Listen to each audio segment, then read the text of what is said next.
la famille se porte bien. Dieu fait grâce. Dieu fait grâce. Merci beaucoup. Tant mieux. J'espère que tu es le gardien de ton frère quand même. Oui, le frère, en fait, je suis monté sur ce panel-là. Parce que Oui. j'étais tout à l'heure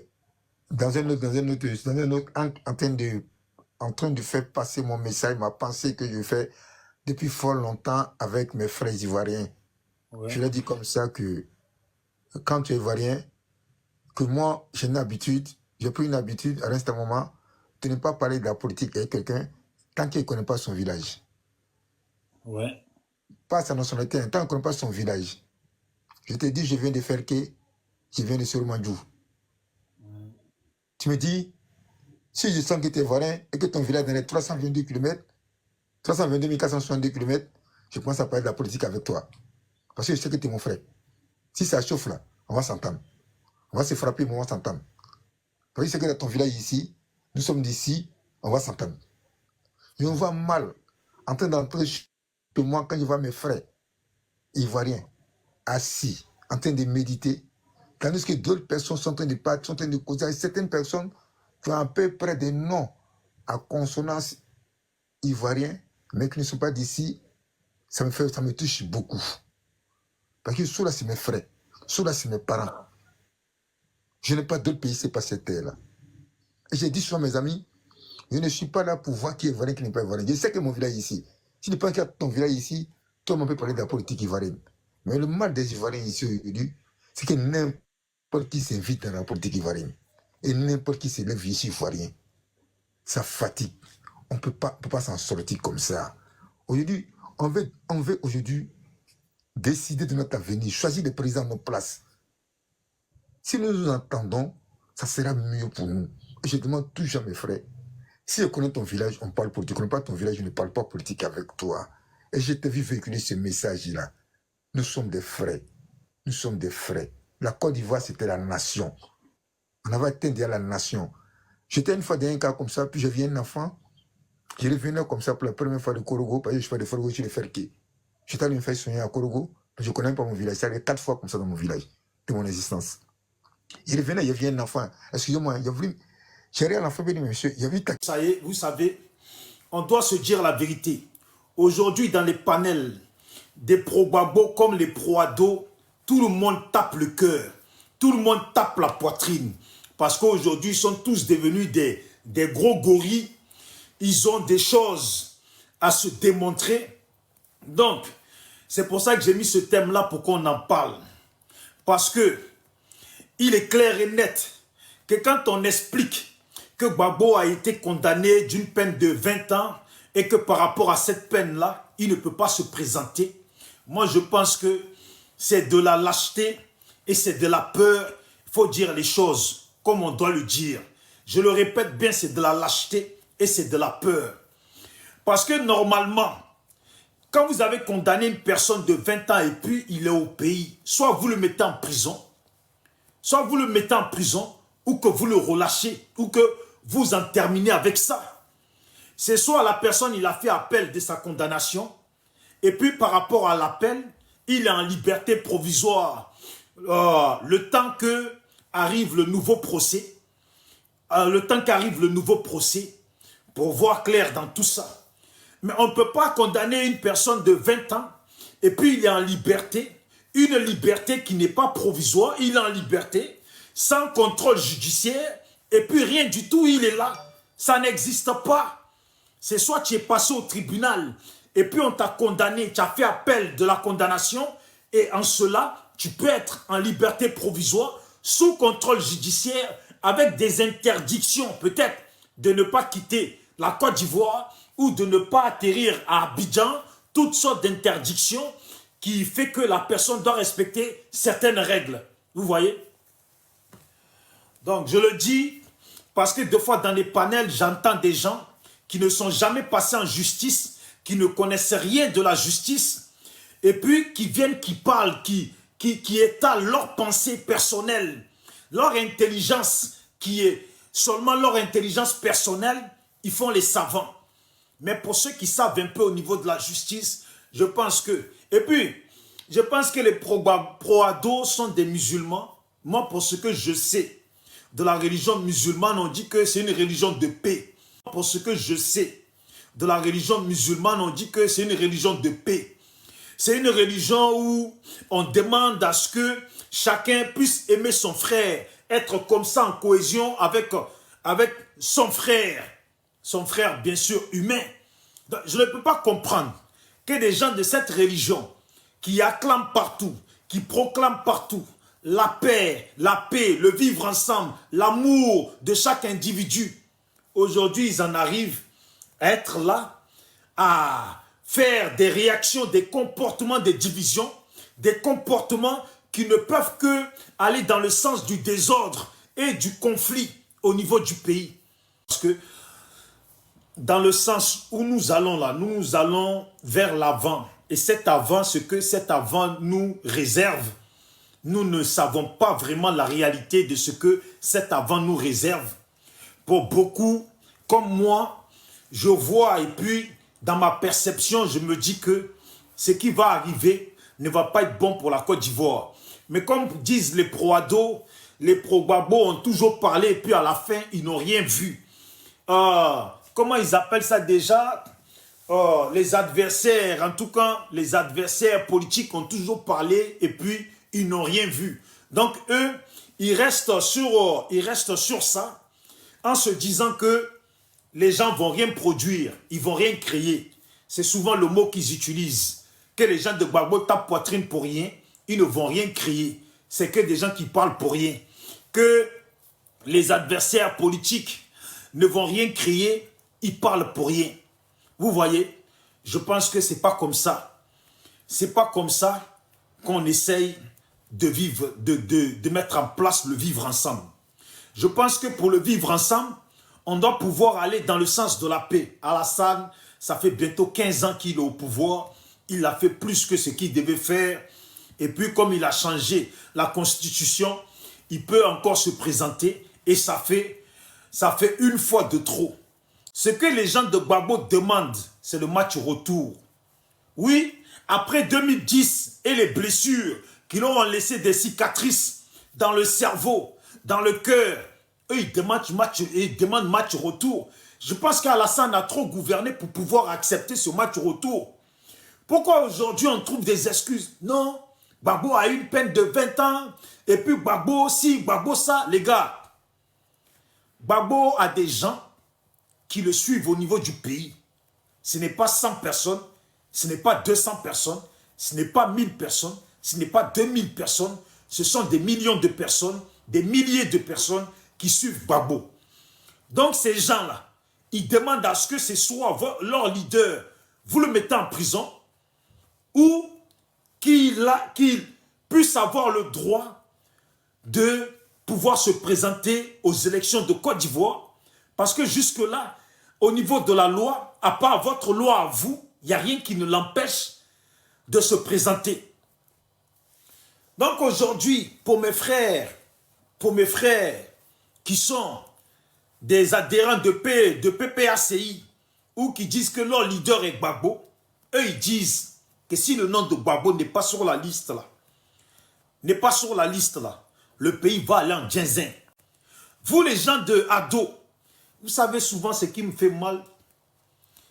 Ce qui me fait mal quand j'y pense, les gens de Ado nous ont expliqué ici depuis des années que quand les gens de Gbagbo, quand les Gbagbo étaient au pouvoir, eux dans le pays, ils ne mangeaient pas, ils ne profitaient pas des biens du pays, ils étaient délaissés. Et c'est ça là, ce mal-là qui les a conduits à faire le mal. C'est ce mal-là qui les a conduits à faire le mal, à diviser le pays, à comploter pour qu'on puisse voir tellement ils avaient mal. Et puis que ce mal-là, ils ne pouvaient pas continuer à être dedans. Ça les a poussés à endeuiller la Côte d'Ivoire. Mais aujourd'hui, après avoir traversé autant de mal qui vous a fait du mal et puis qui vous a poussé à faire du mal à vos frères ivoiriens et à créer le mal, à installer le mal en Côte d'Ivoire, normalement, vous êtes les mieux placés pour ne pas accepter que d'autres personnes soient dans ce même mal Ça fait 15 ans. Vous, Gbagbo n'a pas réellement fait 10 ans puisque le pays était divisé. Et vous êtes senti mal, malgré que le pays était divisé et que d'un côté du pays, vous étiez de l'autre côté. Vous estimez que ceux qui étaient de l'autre côté vivaient au mieux et pas vous. Aujourd'hui, ça fait bientôt 15 ans. Dans quelques mois, là, ça fait 15 ans que vous êtes bien. Vous vous êtes rattrapé de ce mal qui vous rongeait. Vous vous êtes rattrapé. Vos parents ont investi. Vos frères aujourd'hui marchent dans le pays comme ils veulent. Ils portent les boubous de toutes les couleurs dans le pays, tellement nous-mêmes on voit ça. Les boubous là, il y en a tellement en Côte d'Ivoire. Les gens portent tellement les boubous en Côte d'Ivoire que la Côte d'Ivoire est devenue le pays où l'on porte le plus de boubous sur cette terre. Mais, attendez, comprenez le mal que vivent les autres qui disent que dans votre sauce là, vous ne voulez pas qu'ils goûtent pour voir s'il y a du sel dedans. Attendez, comprenez le mal que vivent les autres qui disent que dans votre sauce là, vous ne voulez pas qu'ils goûtent pour voir s'il y a du sel dedans. Parce que le comportement que vous adoptez, ce que vous adoptez là, le résultat de ça là, c'est le même résultat que vous avez produit. Le résultat de ça là, que Gbagbo aurait pu bien faire pour vous éviter d'apporter un résultat macabre au niveau de la Côte d'Ivoire là. Vous aussi à votre tour, évitez de provoquer des résultats qui ne vont arranger personne. Alassane a gouverné. Et puis gouverne, ça fait bientôt 15 ans. C'est le moment là d'ouvrir vos bras et puis de dire pour la paix là, il faut que tout le monde se présente. Vous avez peur de quoi? Vous avez peur que Gbagbo se présente et puis il gagne comme eux-mêmes ils le disent. Vous dites que c'est vous avez le plus de partisans dans le pays. Si moi j'ai le plus de partisans dans le pays, je sais que je vais gagner. Je dis que les autres sont des plaisantins, ils ne peuvent rien créer. Dans ce cas, j'ouvre la porte et puis ils se présentent pour ne pas que demain ils disent que nous, on les a empêchés de vivre dans le pays, on les a empêchés de se présenter. Présentez-vous, laissez les gens se présenter et puis on va aller aux élections. Mais si on va aux élections là, il va falloir qu'au niveau du Nord, tout soit clair. Il va falloir qu'au niveau du Nord, tout soit clair. Parce que voyez-vous, pourquoi j'ai dit au niveau du Nord? Parce que chez nous, chez nous les Dida là, c'est un RHDP qui est maire de chez nous. À Yopougon là, c'est un RHDP encore qui gagne là-bas. C'est des RHDP qui gagnent là-bas. Ça veut dire même chez nous, chez nous-mêmes, chez nous les Dida, chez les BT, c'est les autres ethnies là. Ce sont les RHDP qui sont là-bas, qui sont en place là-bas. Mais au nord là-bas là, il n'y a pas les autres chez vous. Voilà pourquoi on dit que chez nous là, il n'y aura pas de problème. Puisque chez nous, ceux qui sont en place sont des gens de votre camp. Le problème où il est là, c'est au notre camp. Le problème où il est là, c'est au nord. Est-ce que on va pouvoir aller aux élections en Côte d'Ivoire et qu'au nord, tout soit clair? Le problème de la Côte d'Ivoire, c'est au nord. Est-ce qu'on va pouvoir aller aux élections en Côte d'Ivoire et qu'au nord, tout soit clair? Je répète encore. Est-ce qu'on va pouvoir aller aux élections en Côte d'Ivoire et qu'au nord, tout soit clair? Je répète encore. Je répète ce que je disais. Est-ce qu'on va pouvoir aller aux élections en Côte d'Ivoire une bonne fois pour toutes et qu'au nord, tout soit clair là-bas? Le souci, c'est ça. Parce que vous avez quoi comme projet? Vous comptez aller encore aux élections avec Kakabe. Toi, Kakabe, là. Toi, tu es de même village que ma mère. Tu es de Klikboko. Si tu continues comme ça, là, on va faire appel aux vieux du village. Là, ils vont s'asseoir sur ta tête. Parce que ça fait longtemps que tu embrouilles la Côte d'Ivoire. Tu n'as pas eu assez d'argent. Tu n'as pas eu assez d'argent depuis longtemps. Tu as besoin de combien encore? Tu as besoin de combien? Faut que tu restes tranquille. Pas une sorcellerie de Dida là. Normalement, ça ne blague pas. On va s'asseoir sur ta tête une bonne fois pour toutes. On va faire appel pour que les vrais sorciers de chez nous là puissent s'asseoir sur ta tête une bonne fois pour toutes.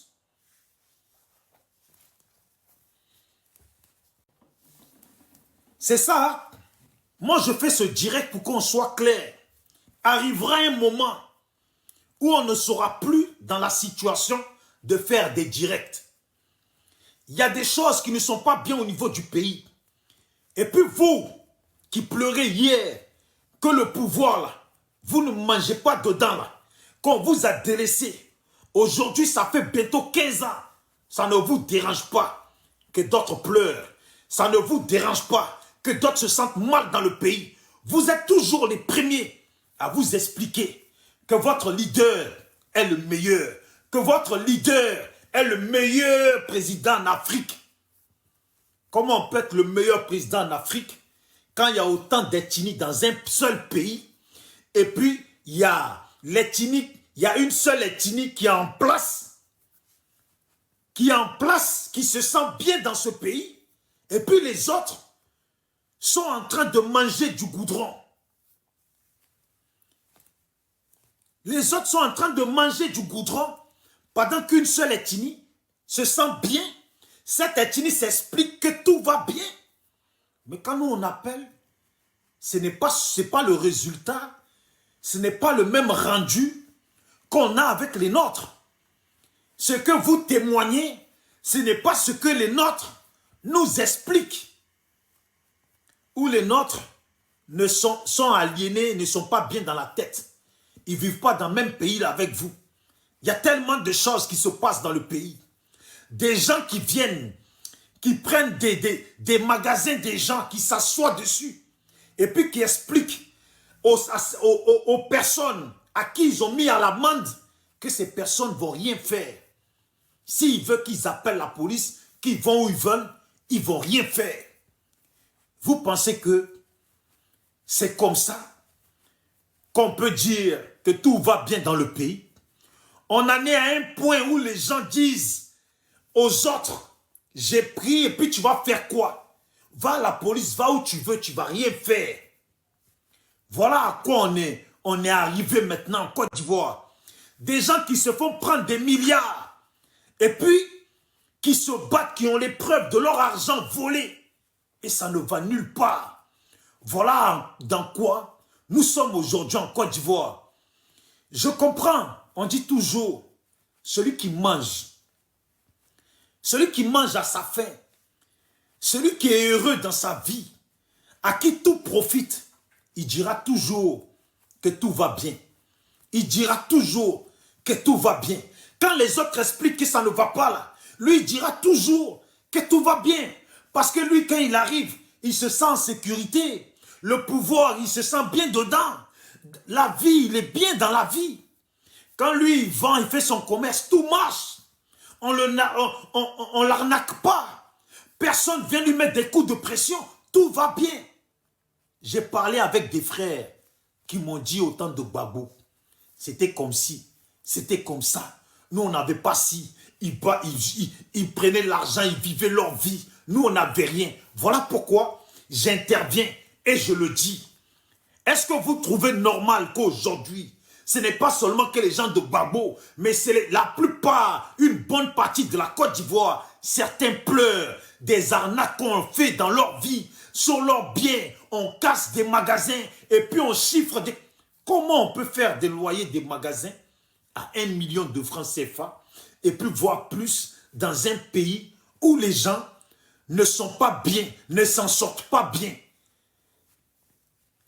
Vous voyez? Et puis dans ça là, ce n'est pas les pro-Gbagbo qui parlent, c'est toute la Côte d'Ivoire. Sur ce sujet-là, c'est toute la Côte d'Ivoire. Quand j'entends et puis je vois des vidéos, je vois des gens en train de parler dans les langues de nos parents du Nord qui se plaignent que oui, où ils vont enlever l'argent pour payer un loyer de 1 million, voire plus par mois, et puis même caution, on leur demande des millions de cautions à des gens qui veulent se chercher. Je ne sais pas. Félicitations à vous autres qui êtes bien dans le pays. Félicitations à vous autres pour qui tout va bien. Mais sachez que tout ne va pas bien pour tout le monde. Il y a des gens depuis qu'on a fait la Coupe d'Afrique, on a joué à la Coupe d'Afrique, eux ils pensent que l'histoire de la Côte d'Ivoire va se focaliser sur la Coupe d'Afrique parce que la Coupe d'Afrique s'est bien passée, les Ivoiriens se sont amusés ensemble, donc ça efface tout. Est-ce que la Coupe d'Afrique a rempli le ventre des Ivoiriens? Est-ce que la Coupe d'Afrique aujourd'hui remplit le ventre des Ivoiriens? Les gens ont faim. C'est normal quand tu as faim, quand ça ne va pas, quand la vie est dure, et puis d'un coup, on allume, on met de la musique, là. Tu danses, tu t'amuses. L'amusement te fait même oublier ta faim. Mais quand la musique finit là, la réalité de la vie rentre en compte. Quand la musique finit, la réalité de la vie rentre en compte. Je les entends dans les panels. Oui, les gens de Gbagbo veulent venir foutre le désordre dans le pays. Non, aujourd'hui, il y a la paix en Côte d'Ivoire. Depuis la Coupe d'Afrique, les Ivoiriens vivent ensemble. Vous parlez de quel Ivoirien vous parlez? Vous parlez de qui au juste? Vous parlez de qui au juste? Vous parlez peut-être de vous, vos voisins, les gens de votre communauté, avec lesquels vous êtes bien. Comme vous êtes bien, vous êtes dans vos maquis ensemble, vous êtes dans vos restaurants ensemble, vous êtes dans vos cafés ensemble, vous êtes dans vos commerces ensemble. C'est vous qui profitez. Vous pouvez justifier que tout va bien. Tout va toujours bien pour celui qui est bien. Tout ira toujours bien pour celui qui est bien. Tout ira toujours malheureusement de façon malheureuse pour celui qui n'est pas bien. Il y a des gens qui ont perdu beaucoup. J'ai un frère de Paris avec qui j'ai parlé, qui est aujourd'hui, depuis l'histoire qui s'est passée en Côte d'Ivoire, qui a quitté le pays, qui est à Paris.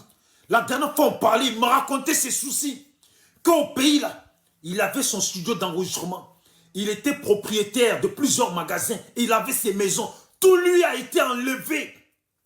Tout lui a été enlevé là, tout perdu. Vous parlez de tout va bien. Tout va bien pour vous. Je vous remercie, je vous applaudis. Tout va bien pour vous. Tout va tellement bien pour vous que vous ne voulez pas que Gbagbo aille aux élections. Tout va très bien pour vous que vous connaissez tout ce qui est droit en Côte d'Ivoire, tout ce qui est droit dans le monde. Vous inventez même des droits pour vous justifier. Pour justifier comment vous embrigadez le pouvoir de la Côte d'Ivoire. Nous, on a vu ici, les vidéos existent. Voilà ce que vous avez justifié. Oui, non, Gbagbo est un affamé de pouvoir, que ça fait 10 ans qu'il est au pouvoir et puis veut conserver le pouvoir. C'est ce que vous avez dit ici. L'histoire est témoin. Même l'histoire là, vous savez l'histoire là. Le bon côté, vous savez ce qui est bien avec l'histoire? C'est que l'histoire elle raconte tout. L'histoire montre tout. L'histoire montre tout. Du côté de ceux qui ont souffert, comme du côté de ceux qui sont heureux. Du côté de ceux qui se plaignaient hier et du côté de ceux qui se plaignent aujourd'hui. L'histoire montre tout. Voilà pourquoi c'est bien. Voilà pourquoi c'est bien. Un homme marche et puis il laisse des traces. L'humain, la façon il vit là, c'est comme ça que il étale l'histoire. Ça, ce sont ses traces. Il étale l'histoire. L'histoire nous montre aujourd'hui que, en fait, l'ambition que vous avez hier, ce n'était pas pour que la Côte d'Ivoire et puis les Ivoiriens vivent tous ensemble dans la joie et la paix. En fait, vous aviez une histoire de vengeance. Mais un Ivoirien qui connaît un peu l'histoire de la Côte d'Ivoire, on sait tous, il n'y a jamais eu de parti politique en Côte d'Ivoire au pouvoir où il n'y a pas eu des gens du Nord. Il n'y a jamais eu, au grand jamais eu, de parti politique en Côte d'Ivoire au pouvoir sans qu'il y ait des gens du Nord. Et puis même en règle générale, les gens du Nord sont plus nombreux dans les pouvoirs que les gens. Nous, on peut citer, moi je suis Dida. Combien de Dida vous pouvez me citer? qui ont été une fois Premier ministre en Côte d'Ivoire? Combien de Dida vous pouvez me citer qui ont été une fois, je dis bien une fois, même s'il a fait que 24 heures, combien de Dida? Qui, même, combien, citez-moi juste un Premier ministre en Côte d'Ivoire. Premier ministre en Côte d'Ivoire, citez-moi, depuis que la Côte d'Ivoire existe, là, au moins 5 Dida qui ont été des ministres en Côte d'Ivoire. On peut citer des ethnies comme ça, qui n'ont jamais goûté à des pouvoirs en Côte d'Ivoire. Jamais ça existe, pouvoir en Côte d'Ivoire où il n'y a pas eu des gens du Nord. Jamais ça existe. Même pouvoir de Gbagbo que vous avez parlé, il y avait Abdourahmane Sangaré dedans. Il y avait Mamadou Koulibaly, il y avait du monde. Pour ne même pas citer, il y avait du monde. Pouvoir de Bédié aussi. Alors pouvoir de Oufou, on n'en parle pas. Pouvoir de Oufou, on n'en parle pas. On n'en parle pas. Donc aujourd'hui, tout ce qu'on vous demande, vous les parents, les frères, les parents du Nord, moi deux fois j'ai réfléchi, j'ai dit en fait, vous savez dans la vie là, ce que l'histoire de la Côte d'Ivoire nous montre, c'est que nos frères et puis nos parents du Nord, j'ai cette impression que, en fait, on vivait tous en tant qu'Ivoiriens et puis on se disait, tous en tant qu'Ivoiriens, déjà, en fait, certains avaient des ambitions, des divisions. Certains faisaient semblant de jouer aux Ivoiriens avec nous. Certains faisaient semblant de jouer aux Ivoiriens avec nous. Si je dois faire écouter deux fois des vocaux que les gens m'envoient, j'écoute. Et puis, je suis là. J'ai dit, mais c'est le résultat d'une méchanceté. Il y a des gens qui expliquent, qui vous disent, le pays va bien, tout va bien. Et puis, ils vous expliquent comment eux, ils vivent, comment tout va bien pour eux. Tandis que toi-même, là, tu es quand même ivoirien. Quand ils parlent, ils font comme s'ils parlent un Togolais. Comme s'ils parlent à des Gabonais. Comme s'ils parlent à des Tchadiens. Comme s'ils parlent à des Américains, à des Français, à des je ne sais pas. Ils oublient même de fois quand ils vous expliquent que tout va bien dans le pays, que c'est comme ça le pays. Ils oublient que toi-même là, tu es ivoirien. Que toi-même tu es ivoirien. Et puis ta famille, ils sont dans le pays là. Et puis toi-même, tu es déjà allé dans le pays là. Et puis toi-même, tu es au courant de ce qui se passe. Ils oublient ça. Tu écoutes les vocaux. Et puis tu es dépassé. Mais de quoi ils me parlent? De quoi ils me parlent? Pour qu'il y ait la paix dans notre pays, que tout le monde puisse manger et se sentir bien. Mais quand il y a d'autres personnes à qui on empêche de profiter de leur pays, quand il y a d'autres personnes qui doivent rendre des comptes pendant que d'autres sont heureux, d'autres arrivent et puis sont heureux, c'est bizarre, ça fait mal. Et les retombées de ça là, les résultats de ça là, ça déchire un pays. Le résultat de ça, ça déchire un pays. Vous entendez, dans un pays où il y a des partis politiques qui ont plein de partisans, à qui on empêche leurs leaders de se présenter. Et vous autres, vous êtes heureux. Vous êtes là, ça vous plaît. Dans un pays à plus de 60 et quelques ethnies, voilà, 60 et quelques ethnies, voilà quelques ethnies qui sont là, qui profitent, et puis ils oublient une cinquantaine, une quarantaine d'ethnies, voire plus, qui sont secouées dans le pays, qui sont empêchés d'investir. Aujourd'hui, on vient, on casse des maisons, on casse notre pays, ils sont en train de vendre notre pays. Et puis on ne peut pas parler. On casse notre pays, ils sont en train de vendre notre pays.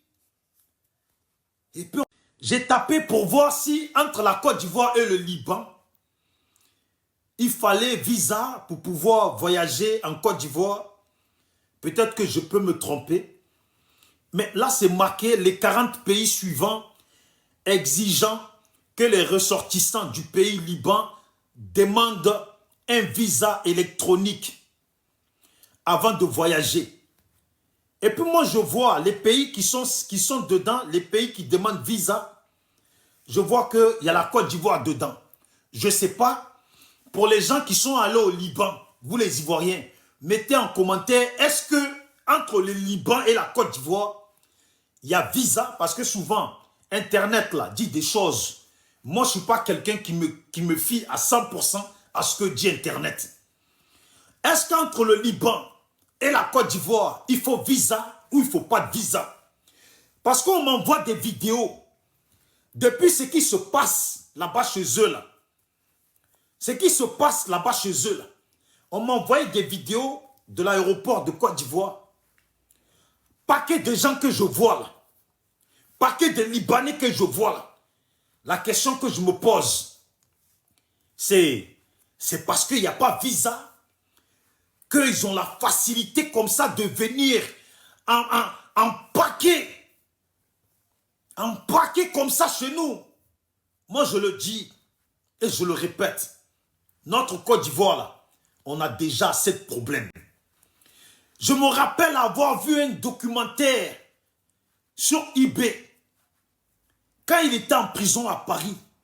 Et puis, il formatait le coup d'État contre Bédié. Il expliquait, il y a un film comme ça, un documentaire spécial eBay, où il parlait. Et j'ai vu dedans que ceux qui ont été des complices pour déstabiliser, il y avait des Libanais aussi. Il y avait des Libanais dedans. Trouvez ce documentaire spécial sur eBay qui a été produit, vous allez voir dedans. Et puis c'est maintenant, je me dis, mais attends, comment? Les Libanais sont chez nous. Comment ils peuvent participer à des désordres dans notre pays? Il y a des Ivoiriens, deux fois je cause avec eux qui me disent, tu sais, deux fois quand tu ouvres les magasins, tu ouvres ton magasin, c'est les Libanais qui envoient des gens pour qu'on casse ton magasin. Moi, je connais bien les Libanais, il y en a plein ici à Marseille. Je connais bien. Il y en a un là qui fait garde du corps pour Jean-Luc Mélenchon, qui s'appelle Azoum. Je le connais bien. Vous voyez, les Libanais ont cette habitude d'être toujours dans tous les trafics. C'est des gens partout, ils peuvent avoir l'argent là. Ils sont dedans. Ceux qui connaissent les Libanais peuvent témoigner de ça. Ils sont toujours dans tous les business. Tous les trafics, ils sont dedans. Je me dis, oh, j'espère. J'ai vu quelqu'un qui a dit qu'il faut mettre visa. S'il faut mettre visa, mais comment ça se fait? Où l'ambassadeur du Liban, dit Ivoirien au Liban là, est-ce vraiment un Ivoirien? Ou est-ce un Libanais qu'ils ont mis en place? Parce que les vidéos qu'on m'a envoyées, le nombre de personnes que je vois dans les vidéos atterrir comme ça en Côte d'Ivoire. Attendez, mais c'est facile alors d'avoir visa pour la Côte d'Ivoire alors. C'est quoi ça? Faut pas faire... Je suis allé en Côte d'Ivoire la dernière fois et puis j'ai vu qu'il y a des communautés qui vivent chez nous, qui ne se mélangent pas aux Ivoiriens, qui achètent des terres, qui construisent et puis ils sont entre eux. Ça là, il faut éviter ça. Vous les Africains, vous dormez. Dans ce monde-là, il y a beaucoup de remplacements. Il y a beaucoup de remplacements des peuples. Évitez ça. Vous les Africains, vous dormez. Dans ce monde-là, il y a beaucoup de remplacements. Il y a beaucoup de remplacements des peuples. Quand vous vous laissez envahir, et puis les gens sont là, font beaucoup d'enfants, et puis leurs enfants rentrent dans la politique, ils vous arrachent vos pouvoirs dans votre pays. Je le dis, je parle de chez moi.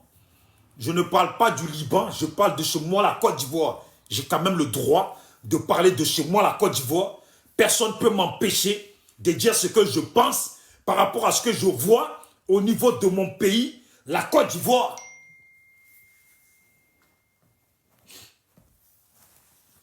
Parce que les Africains, ils ont cette tendance-là. Eux, dès que tu mets la musique, ils dansent, ils s'oublient. Dès qu'on met la musique, ils dansent, ils s'oublient. Ils ne voient pas la réalité. Ils ne voient pas la réalité de ce qui va leur arriver plus tard. C'est quand ça arrive que que maintenant, là, leur haine, là, la méchanceté se nourrit en eux. Et puis, ils veulent maintenant mener un combat qui est perdu d'avance. Des combats qui sont perdus d'avance. On entend, la Côte d'Ivoire est en train d'être vendue. Et puis, c'est une réalité. Il y a des gens, parce qu'ils sont dans le pouvoir, ou leurs proches sont dans le pouvoir, et puis ils profitent bien. Ils vont venir dire, tu dis n'importe quoi, vous dites n'importe quoi, vous racontez de la merde, et puis etc. Et pourtant, c'est la réalité. Et pourtant, c'est la réalité. Vous qui avez vos familles en Côte d'Ivoire, allez-y, envoyez-les à l'aéroport, filmez l'aéroport, vous allez voir comment ça descend en Côte d'Ivoire. Mais quand vous voyez des centaines de personnes et des milliers de personnes qui arrivent, on appelle ça remplacement d'un peuple. Parce que quand ces gens-là vont s'installer, bien sûr qu'ils vont s'installer entre eux comme ils se comprennent entre eux. J'ai vu des vidéos ou des témoignages des Ivoiriens qui sont empêchés de rentrer dans des restaurants libanais sur notre terre, dans notre pays. Vous trouvez ça normal? Vous trouvez ça normal? Qui va venir me voir ici pour dire, tu dis, je parle de mon pays, j'ai le droit de parler de mon pays. S'il s'agit de la femme normale, qui va venir me voir ici pour dire, tu dis, je parle de mon pays, j'ai le droit de parler de mon pays. S'il s'agit de les Français ici, chez eux ici, ils disent ce qu'ils veulent. Ils disent ce qu'ils veulent. Sur nous, là, ils disent ce qu'ils veulent. On est immigrés, on est clandestins, on est ci, on est ça. Ils ne nous veulent pas. Ils veulent même mettre des sanctions à nos dirigeants. Tout ça parce que nous sommes dans leur pays. Je pense que les Libanais, ils ont leur lot là-bas. On a vu des vidéos ici. C'était quoi en 2021, 2019, 2020, 2021 des Africaines qu'on écarte les jambes et puis on brûle le pétou. On a vu ça, plein de choses. Oui, tout ça, on doit le dire. On dit aujourd'hui, les Ivoiriens, même sur leur propre territoire, ils ne peuvent pas parler parce que les Libanais leur tombent dessus. Les Libanais jouent au chef. Tellement nos policiers sont des mendiants, on leur donne de l'argent et puis ils tournent le dos à leur population. Ils tournent le dos à leur population. Il faut dire la vérité. Moi, je suis Ivoirien et puis je ne vais pas parler de mon pays parce qu'on dit quand tu es là, les Libanais te maltraitent et puis ils te font ci, ils te font ça. Ne vous réveillez pas. Ne vous réveillez pas, Africains. Vous êtes vous êtes en tas sur la France. Vous êtes en tas sur la France. Ça vient. Ça est dans vos nez. Dans vos nez, ça est. Ça vient. Vous allez voir. Vous savez comment on prend le pouvoir? Comment ici les Français ont perdu leur pays? Ce qu'ils vont faire les Libanais là, c'est simple. Ils vont essayer de contrôler tout ce qui est chaîne télé, tout ça là, en Côte d'Ivoire, s'ils ne le contrôlent pas déjà. Les maisons de production de musique, tout ça, s'ils ne le contrôlent pas déjà. Après, maintenant, ils vont mettre la main, et je pense qu'ils ont déjà fait ça, ça fait longtemps, mettre la main, contrôler la police, tout ça. Quand ils contrôlent tout ça, là, ils font ce qu'ils veulent après. Quand ils contrôlent tout ça, ils font ce qu'ils veulent après.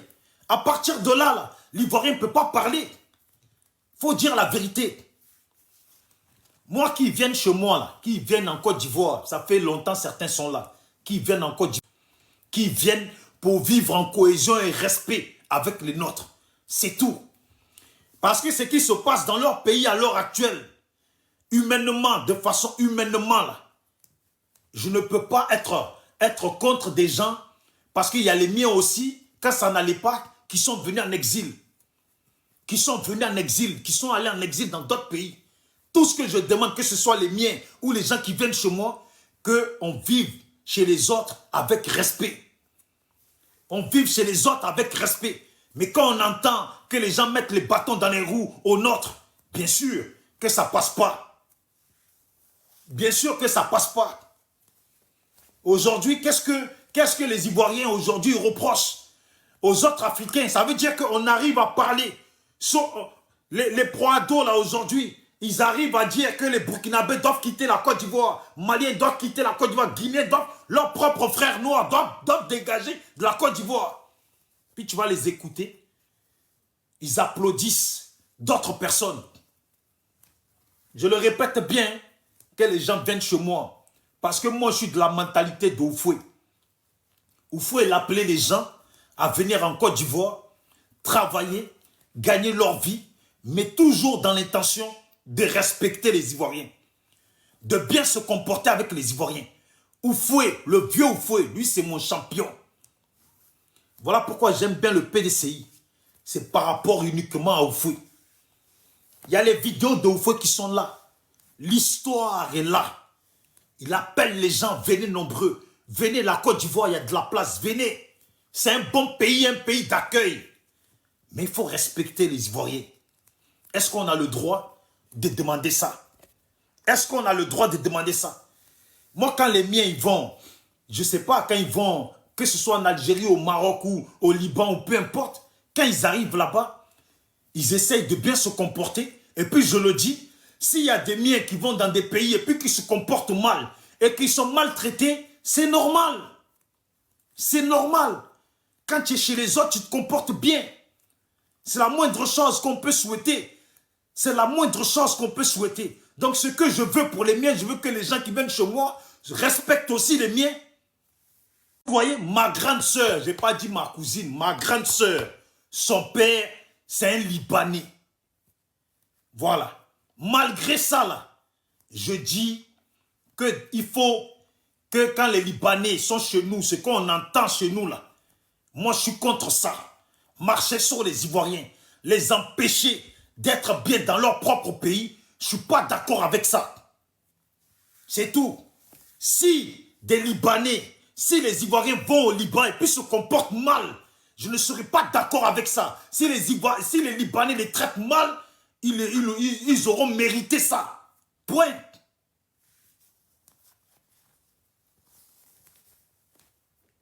Point. C'est tout. Aujourd'hui, on a vu les Ivoiriens créer les Ivoiriens d'abord. Et puis aujourd'hui, même les pro-ados, tout le monde parle en Ivoirien d'abord. Ivoiriens d'abord. Et puis tu les entends. Ils en ont de façon méchante contre les Burkinabés, contre les gens qui les ont aidés hier. Je parlais de ce cas affaire de Libanais. Parce que j'ai vu aussi des frères qui ont commencé à faire des vidéos. Une sœur ivoirienne qui exprimait par rapport à la souffrance qu'elle a eue au Liban. Nous, quand on faisait vidéos, au temps où on était sur Facebook, des sœurs qui sont au Liban qui nous appelaient pour dire ce qu'elles subissaient là-bas. Pour dire ce qu'elles subissaient là-bas et ce qu'elles subissaient au Koweït. On a tous vu les vidéos. Je ne dis pas qu'il n'y a pas de bons Libanais. Il y a des très bons Libanais. C'est comme ça partout dans le monde entier. Même dans le pays où on dit qu'il y a le pire des racismes, il y a forcément des gens qui sont ouverts d'esprit. Donc il y a des bons Libanais. En Côte d'Ivoire, il y a des bons Libanais. De même qu'il y a des mauvais. Nous les Africains, nous ne sommes pas dans les histoires de tout ce qui est terreau, tout ça. Normalement, ce n'est pas notre truc, ça. Normalement, ce n'est pas notre truc. Il y a le désordre dans nos pays, on est dépassé. J'ai un frère libanais avec lequel j'échange souvent, qui s'appelle Kimmer. Un bon Libanais. Il y en a, il y a des bons comme ça, il y en a plein en Côte d'Ivoire. Même quand j'étais allé en Côte d'Ivoire, il y a des bons Libanais. Et il y a des mauvais Libanais. Il y a des gens qui ne sont pas bien du tout. Ouais, Chris. Comme tu dis, il faut dire la vérité. Nanani, tu vois, d'habitude, quand je fais mes vidéos, j'aime pas lire les commentaires, tu vois. Mais comme mes yeux sont tombés dessus, la majorité d'entre eux sont des colons. Mais quand je dis le remplacement des peuples, c'est la colonisation qui apporte le remplacement des peuples. Il y a des gens là, eux ils pensent que ce qu'on appelle la colonisation, c'est comme au temps d'avant où on vient avec les armes et puis on prend les gens, on les maltraite et puis on s'installe, on prend les terrains. Eux là, certains Africains là, quand on parle de colonisation là, pour eux, ils ont que cette image du temps d'avant là. C'est ça qu'ils ont dans la tête. Ils ne savent pas que la colonisation là, la nouvelle colonisation qui existe maintenant, qui est pire qu'avant là, c'est les gens qui viennent Et puis quand ils viennent là, ils achètent des terrains, ils construisent des maisons. Quand les gens de chez eux viennent là, ils s'installent dans les mêmes endroits. Quand d'autres viennent encore, ils s'installent encore dans les mêmes endroits. Au final là, ils agrandissent, ils agrandissent. Et puis qu'est-ce qui se passe? Plus ils achètent des terrains, plus ils font reculer les Ivoiriens. Ils font reculer les gens de ce pays-là. Ils les font dégager. Vous entendez, les maisons sont cassées, les gens sont chassés. Vous voyez, il y a des nouvelles constructions. Quand vous voyez là, ce sont ces gens qui s'installent. C'est ça la colonisation. Et puis quand ils s'installent, ils mettent leurs propres règles en place.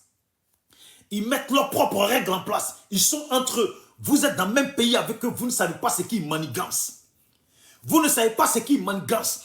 Ils créent des sociétés. Vous ne savez pas si dans les sociétés ou dans leurs trucs là, s'ils fabriquent des armes là-bas, s'ils cachent des choses, s'ils font des trucs, un jour vous voulez vous lever contre eux là. Vous voyez que vous êtes dépassés. Parce que les gens que vous estimez être des simples gens ont passé leur temps à réfléchir à ce à quoi vous n'avez pas réfléchi. Ils sont lourdement armés. Ils sont lourdement armés et vous ne pouvez rien faire à part raser les murs. Allez-y au Sud-Afrique là-bas. Vous allez voir, dans le même territoire du Sud-Afrique là, il y a des coins qui ont été pris par les colons, par les africaneurs qu'ils ont pris. Et puis ils interdisent les Noirs d'aller là-bas. Carrément, ils se sont séparés des Noirs. C'est comme ça. C'est comme ça, vous voyez? Vous ne voyez pas comment ça se passe quand nous on vient en Occident. Les Occidentaux, vous voyez ce qu'ils font automatiquement? Ils nous mettent dans un coin. Ça veut dire qu'ils ont construit des HLM, des trucs comme ça, et puis ils mettent les Noirs là-bas. Les immigrés là-bas, ils les mettent là-bas. Comme ça, ils savent où ils sont. Comme ça, ils peuvent les contrôler. Tout ça là, ce sont des schémas mathématiques. Et puis quand ils viennent chez nous, automatiquement quand ils viennent chez nous, ils se dissocient automatiquement de nous. Ça veut dire dès qu'ils viennent là, ils trouvent des coins où ils s'installent. Quand il y a leurs amis qui doivent venir là, ils leur disent déjà, les gens ils savent automatiquement où aller s'installer. Et puis ils prennent toujours les bons coins de ces pays-là. Allez-y à Assini, allez-y partout. Si ce n'est pas les Ivoiriens qui s'en sortent bien, qui sont installés un peu au milieu comme ça, comme ici en Europe, ceux qui s'en sortent bien, qui sont au milieu d'eux. Sinon là, ils se débarrassent de nous, ils nous font reculer. Dans n'importe quel pays, c'est comme ça. Dormez, dansez seulement. Dormez, dansez, montrez les fesses. Il y en a là, dans leur pays, il y a de grosses guerres dans leur pays. Ils n'arrivent plus à vivre dans leur pays. Quand vous voyez la carte de ceux qui leur font la guerre, là, ces gens-là ont l'objectif de prendre des territoires et des territoires. Eux, ils ont compris que la terre sur laquelle ils sont, ils ne vont pas durer longtemps là-bas. Voilà pourquoi ils vont partout. Voilà pourquoi ils vont partout. Ils arrivent chez nous, tout le monde leur ouvre les bras. À cause d'eux, on casse des maisons des gens. On dit non, c'est pour le développement, alors que c'est eux qui investissent pour s'installer, ils créent eux-mêmes leur propre développement. Ça veut dire que eux, comme chez eux, ils vivent de façon propre. Quand ils viennent chez nous, ils ne vont pas accepter d'habiter à un tel endroit. Et puis à côté, il y a des Africains qui vivent de façon crasseuse, sale, dégueulasse. Donc qu'est-ce qu'ils font? Ils achètent tout en même temps et puis ils débarrassent les Africains et puis ils font beau. Vous êtes contents, ça vous plaît. La Côte d'Ivoire se développe. Les gens créent leur propre développement. Vous êtes contents. Vous allez voir. Vous allez voir ce qui va nous rester si on a de la chance là. C'est nos villages. Plus ils vont venir et puis ils vont tout prendre. Voilà. Donc je vais parler un peu de ça. Je résume bien. Je fais mon résumé pour dire qu'il y a des bons Libanais et puis il y a des mauvais Libanais. Il y a des bons Français qui sont chez nous. Il y a des mauvais Français qui sont chez nous. Il y a des bons Arabes qui sont chez nous. Il y a des mauvais Arabes qui sont chez nous. Voilà. C'est ainsi comme ça. C'est comme ça. Mais ce que moi je demande, quand ils viennent, qu'ils respectent mon peuple, qu'ils respectent ma population. Qu'ils respectent ma population chez nous. Ce qui est dommage dans ça et puis ce qui est triste, c'est que c'est toujours les nôtres qui cautionnent la souffrance des nôtres. C'est toujours les nôtres qui, demain, quand ils sont dans les chaînes télé, quand ils sont dans les émissions, ils s'expriment en disant qu'eux, ils sont des enfants de pauvres. Merci pour que le message passe, parce que la tristesse de l'Afrique, c'est que on n'a pas cette capacité de faire passer les messages que les nôtres les comprennent. C'est toujours quand ça nous tombe dessus que maintenant, on est tous branchés sur Internet et puis on veut voir qui parle, qui fait passer le message. Mais c'est avant que les dégâts n'arrivent là, qu'il faut faire partager, il faut partager les messages, il faut faire passer le mot pour que les nôtres puissent comprendre. Moi, je ne me gêne pas. À chaque fois, j'appelle les miens, je parle avec eux, je leur fais passer mon conseil. Et puis tout ça, je fais tout pour qu'ils se réveillent. Chacun d'entre nous, nous devons faire comme ça. Voilà, nous devons faire comme ça. C'est très important. C'est très important. Imaginez-vous, vous les Ivoiriens, quand la France est venue bombarder la maison présidentielle ivoirienne. Imaginez-vous, regardez comment vous étiez tous branchés sur Facebook à voir qui a la capacité, qui sont ceux qui font les vidéos. Les gens, ils avaient peur de s'exprimer. Ils avaient peur de faire des vidéos. Il y en a, ils étaient là, leur peine, leur tristesse, ils l'exprimaient par rapport à ceux qui étaient en direct. Et pourtant, les messages ont été passés avant. Les gens ont négligé les messages et ça leur est tombé dessus. Et c'est toujours comme ça. Aujourd'hui, là, réveillez-vous. Ce n'est pas depuis aujourd'hui qu'on dit que les gens veulent nous enlever notre continent. Vous voyez, il y a autant de bases militaires chez nous en Afrique. Il y a autant de bases militaires chez nous en Afrique. Il y a autant de gens qui incitent des bases militaires qui doivent venir s'installer en Côte d'Ivoire. Ils disent que ce sont des coopérations. Quelle coopération? Il n'y a pas de coopération. Les bases militaires des pays étrangers sont là pour mettre le pays sous pression. Sous pression. Et puis quand ça ne va pas dans leur sens, formater de la déstabilisation dans le pays, des coups d'État, ça ne sert que à ça, les bases militaires dans des pays. Ça ne sert que à ça, les bases militaires dans des pays. C'est triste. Tout le monde arrive à comprendre ça.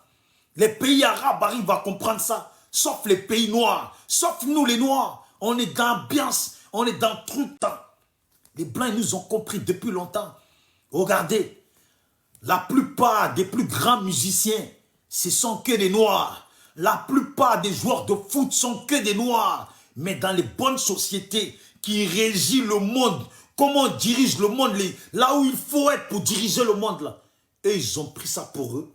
Et puis ils nous laissent la musique, le ballon, la danse, les baskets, même volleyball, ça c'est à eux. La natation, la natation c'est à eux. Ça veut dire, voilà, le golf, ils ont pris ça parce que pour eux, c'est un bon passe-temps. Il faut mettre la balle dans le trou. Ils trouvent que c'est eux qui sont intelligents.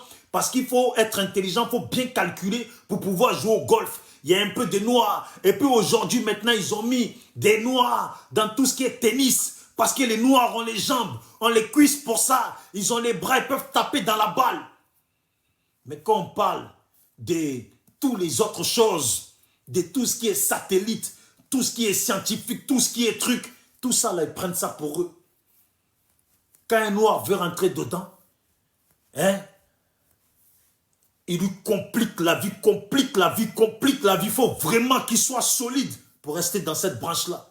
Sinon, avec ses diplômes-là, il finit gardien de magasin. Ou il finit dans la peinture. Bah, il faut faire ça, la peinture, ça c'est pour nous, ça. Maçonnerie, c'est pour nous, ça. Faire le ménage, c'est pour nous, ça. Et ça ne les dérange pas. Ça ne les dérange pas. Quand ils parlent d'immigration, eux, ça ne les dérange pas. Il y a des immigrations qu'ils acceptent. Les immigrations, ceux qui vont venir nettoyer les fesses de leurs parents, ça ne les dérange pas, ces immigrations. Parce qu'eux, ils ne veulent pas faire ça. Ceux qui vont venir nettoyer les maisons, repasser leurs habits, cette immigration, ils en veulent. Mais l'immigration de ceux qui viennent pour pouvoir rivaliser avec eux sur les gros salaires, les grands postes, ils n'en veulent pas de ça.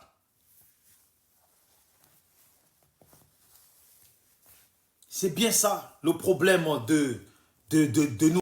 Et puis parler aux gens d'Alassane. Écoutez, vous avez dit, vous êtes les champions. Vous avez dit que les gens de Gbagbo ne peuvent rien créer dans le pays. Tout ce qu'ils vous demandent là.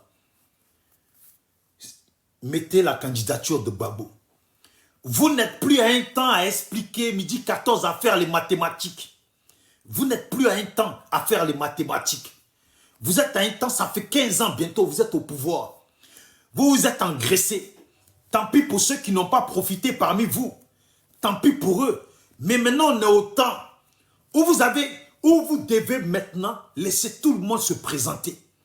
Parce que hier, quand vous êtes venu contre Gbagbo, vous avez dit que Gbagbo était un affamé du pouvoir. Qu'il ne veut pas lâcher le pouvoir. Que lui, il pense que la Côte d'Ivoire est la propriété de ses parents, de ses ancêtres. Que c'est lui seulement qui va avoir le pouvoir. Vous l'avez enlevé. Vous l'avez emmené en prison. Vous l'avez fait galérer. Vous avez mis ses partisans nombreux en prison. Vous les avez fait souffrir. Plein de trucs. Ben aujourd'hui, comment on explique votre situation? Comment on explique la situation de votre leader? Qui lui a gouverné 10 ans à l'aise. Et puis qui a mis 50 plus dessus. Quelqu'un qui disait qu'un autre était un affamé de pouvoir. Vous pensez quoi de ça? Trouvez-vous ça normal? Ado n'est pas un affamé de pouvoir. Et puis on voit des gens, des Robert Bourgi, qui nous expliquent que la femme d'Ado lui promettait une grosse villa, même un château au niveau de la Côte d'Ivoire, si son mari prenait le pouvoir. Jusqu'à on dit qu'on veut vitrifier Gbagbo pour que son mari prenne le pouvoir. Qu'est-ce que vous en pensez de ça? Jusqu'à vous changer la constitution pour mettre 5 ans de plus dessus. Qu'est-ce que vous en dites? Qu'est-ce que vous dites de ça? Et puis, quand je dis ça, là, je m'adresse, je le répète, je m'adresse à tous les vrais Ivoiriens. À tous les vrais Ivoiriens. De tous les recoins de la Côte d'Ivoire. Est-ce que vous trouvez ça normal, humainement, d'avoir milité pour une personne parce qu'une autre personne était un affamé du pouvoir? Vous avez reproché ça à une autre personne. Arrivé un moment donné, là. Hein, vous avez reproché ça à une autre personne. Arrivé un moment donné, là. Hein, vous, là, montrez la leçon. Que vous êtes mieux que la personne. Que vous êtes mieux que celui que vous avez enlevé au pouvoir. Que vous êtes des gens qui respectent le droit. Vous êtes des gens qui respectent les règles. Les règles. Et partagez la vidéo. La failli s'arrêter. Je ne sais pas s'il y a des gens qui signalent, qui n'aiment pas la vérité. Donc, ils signalent. Donc, je disais, est-ce que vous-même, en tant que des musulmans, vous qui expliquez que vous êtes des gens de l'amour et que la religion musulmane est une religion d'amour et de paix, est-ce normal que vous empruntez un chemin qui va à l'encontre de la religion musulmane et du Coran? Est-ce normal que vous êtes des gens qui avaient entamé une route, une marche pour aller sur le droit, sur une marche pour aller sur le droit chemin, comme quoi vous n'étiez pas? On vous interdisait de profiter de la vie de la Côte d'Ivoire, votre pays. On vous interdisait de profiter des biens de votre pays. Et puis à cause de ça, vous vous êtes levé. Jusque-là, si c'était vraiment vrai, jusque-là, je vous donne raison. Si on vous a vraiment empêché de profiter des biens de la Côte d'Ivoire pendant que d'autres mangeaient et qu'on vous interdisait à vous aussi de manger et que vous vous êtes levé pour ça, je vous donne raison. Mais je ne vous donne pas raison pour les morts, les massacres qu'il y a eu en Côte d'Ivoire. Je ne vous donne pas raison parce que la religion musulmane, je pense, pour une religion de paix, ses partisans ne devraient pas prendre ce chemin-là. Bon, vous avez pris ce chemin. Ce qui est fait est fait. Maintenant, votre leader, ça fait bientôt 15 ans qu'il est au pouvoir. Est-ce que vous trouvez ça normal? Est-ce que le Coran, là, trouve ça normal? Est-ce que Allah que vous priez trouve ça normal? Vous pensez que c'est normal ce que vous faites? Ce que vous cautionnez? Il y a des gens aujourd'hui qui ne sont pas des vrais Ivoiriens. Et puis, qui sont là, qui se mêlent de la justice, de la politique ivoirienne. Et puis qui tapent aux poitrines à la place de nos frères vrais. Il y a des gens aujourd'hui qui ne sont pas des vrais Ivoiriens. Et puis, sont là, qui se mêlent de la justice, de la politique ivoirienne, et puis qui tapent aux poitrines à la place de nos frères vrais Ivoiriens qui sont du Nord. Est-ce que vous trouvez ça normal que des gens se servent de vous pour taper poitrine et puis cautionner ce qui n'est pas bien au niveau de la Côte d'Ivoire? On dit toujours, un vrai Ivoirien n'est pas mauvais. Voilà ce qu'on dit des Ivoiriens, qu'un vrai Ivoirien là n'est pas mauvais. Un vrai Ivoirien n'est pas violent. Qu'est-ce qui se passe, mes frères, les vrais Ivoiriens? Qu'est-ce qui se passe, mes frères du Nord, les vrais Ivoiriens? Ou dans vrais Ivoiriens là, il y a des catégories de vrais Ivoiriens. Moi, je parle des vrais Ivoiriens. On dit, quand on parle de la Côte d'Ivoire, on dit les vrais Ivoiriens ne sont pas mauvais. Les vrais Ivoiriens sont des gens qui aiment la paix. Les vrais Ivoiriens sont des gens qui aiment la justice. Les vrais Ivoiriens sont des gens qui aiment les choses qui vont dans le bon sens. Vous, mes frères, les vrais Ivoiriens, est-ce que vous trouvez ça normal, ce qui se passe? Que Gbagbo soit jugé à La Haye, acquitté, et puis il rentre. Et puis comme c'est procès politique, et en politique là, les gens savent toujours tout d'avance. Et puis ils savaient que Gbagbo allait être acquitté. Ils ont formaté un autre procès au niveau de la Côte d'Ivoire en absence de la personne. La personne même qu'eux-mêmes ils ont envoyé ailleurs et puis lui mettre 20 ans. Dans ce cas, quand il rentre là, vous le prenez à l'aéroport, vous le mettez en prison pour les 20 ans que vous avez mis, mais vous ne le laissez pas rentrer chez lui, vous ne le laissez pas vivre comme il veut dans le pays, parce que pourquoi? Est-ce qu'il est en liberté provisoire? Est-ce qu'il a fait appel de son procès? Est-ce que s'il n'est pas en liberté provisoire, c'est soit vous le mettez en prison, ou soit il doit pouvoir mener sa vie comme il se doit? Il y a des gens aujourd'hui qui ne sont pas des vrais Ivoiriens. Et puis, qui sont là, qui se mêlent de la justice, de la politique ivoirienne. Et puis qui tapent aux poitrines à la place de nos frères vrais Ivoiriens qui sont du Nord. Est-ce que vous trouvez ça normal que des gens se servent de vous pour taper poitrine et puis cautionner ce qui n'est pas bien au niveau de la Côte d'Ivoire? On dit toujours, un vrai Ivoirien n'est pas mauvais. Voilà ce qu'on dit des Ivoiriens, qu'un vrai Ivoirien là n'est pas mauvais. Un vrai Ivoirien n'est pas violent. Qu'est-ce qui se passe, mes frères, les vrais Ivoiriens? Qu'est-ce qui se passe, mes frères du Nord, les vrais Ivoiriens? Ou dans vrais Ivoiriens là, il y a des catégories de vrais Ivoiriens. Moi, je parle des vrais Ivoiriens. On dit, quand on parle de la Côte d'Ivoire, on dit les vrais Ivoiriens ne sont pas mauvais. Les vrais Ivoiriens sont des gens qui aiment la paix. Les vrais Ivoiriens sont des gens qui aiment la justice. Les vrais Ivoiriens sont des gens qui aiment les choses qui vont dans le bon sens. Vous, mes frères, les vrais Ivoiriens, est-ce que vous trouvez ça normal, ce qui se passe? Que Gbagbo soit jugé à La Haye, acquitté, et puis il rentre. Et puis comme c'est procès politique, et en politique là, les gens savent toujours tout d'avance. Et puis ils savaient que Gbagbo allait être acquitté. Ils ont formaté un autre procès au niveau de la Côte d'Ivoire en absence de la personne. La personne même qu'eux-mêmes ils ont envoyé ailleurs et puis lui mettre 20 ans. Dans ce cas, quand il rentre là, vous le prenez à l'aéroport, vous le mettez en prison pour les 20 ans que vous avez mis, mais vous ne le laissez pas rentrer chez lui, vous ne le laissez pas vivre comme il veut dans le pays, parce que pourquoi?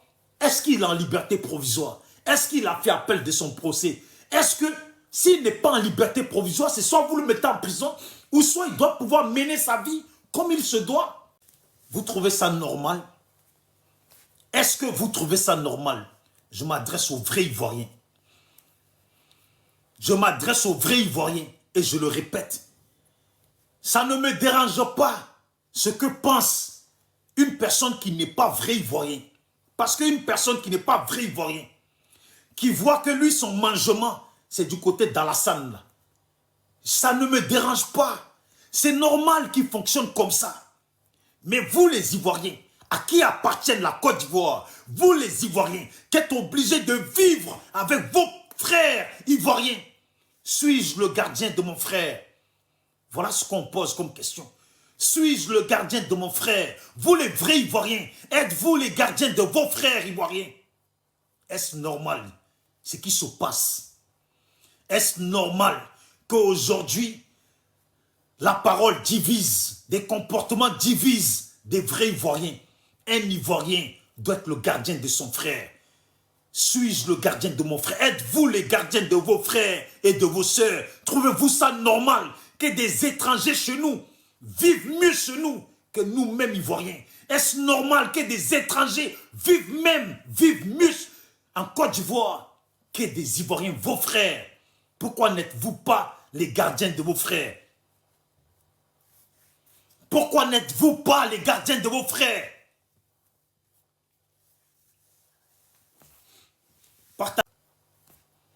Parce que voilà la réalité. Comme vous n'êtes pas les gardiens de vos frères, comme vous vous en foutez de vos frères, vous vous en foutez des situations qui alarment vos frères, des situations qui font pleurer vos frères, des situations qui mettent la haine à vos frères, des situations qui brisent les cœurs de vos frères, comme vous vous en foutez. Et puis des étrangers sont là, et puis ils profitent à la place de vos frères. Ils narguent vos frères, ils sont sur les panels, ils tiennent les grandes paroles, des gros discours envers vos frères. Parce qu'il y a un Koné, et puis il y a un Koné. Dans les deux Koné, il y en a un qui est vraiment ivoirien. Il y a un Ouattara, et puis il y a un Ouattara. Dans les deux Ouattara, il y en a un qui est vraiment ivoirien. Toi, tu dois être le gardien de ton frère Séri. Tu dois être le gardien de ton frère Séri, mais tu n'attends pas que l'autre Koné, qui n'est pas vrai ivoirien, vienne narguer en se servant de toi, et puis narguer ton frère Séri, narguer ton frère Kwasi. Je trouve ça normal. Vous trouvez ça normal? Sur les panels, on entend des gens, quand on regarde, ils sont issus d'ailleurs. Même si on dit qu'on est africains ensemble, oui, on est africains ensemble. Ça là, je ne rejette pas ça. On est africains ensemble, je ne le rejette pas. Mais quand même, un Malien sait il sait où est son village au Mali. Un vrai Ivoirien sait où est son village en Côte d'Ivoire. Ce qui est malheureux, c'est que des gens se servent de nos frères du Nord et puis viennent avec les mêmes noms de nos frères du Nord à cause d'eux, deux fois même qu'on parle. Et puis quand on parle d'eux, nos frères du Nord se sentent touchés. Ils pensent qu'on parle d'eux, ils sont touchés. Et ce qui est malheureux, pour dire vraiment la vérité, ce qui est malheureux, c'est qu'il y a même des gens du Nord qui ne profitent même pas dans le pouvoir de la Côte d'Ivoire. Il y a des gens du Nord, des vrais Ivoiriens, qui ne profitent pas dans le pouvoir de la Côte d'Ivoire. Et puis il y a des gens qui portent les mêmes noms que eux, qui profitent à leur place.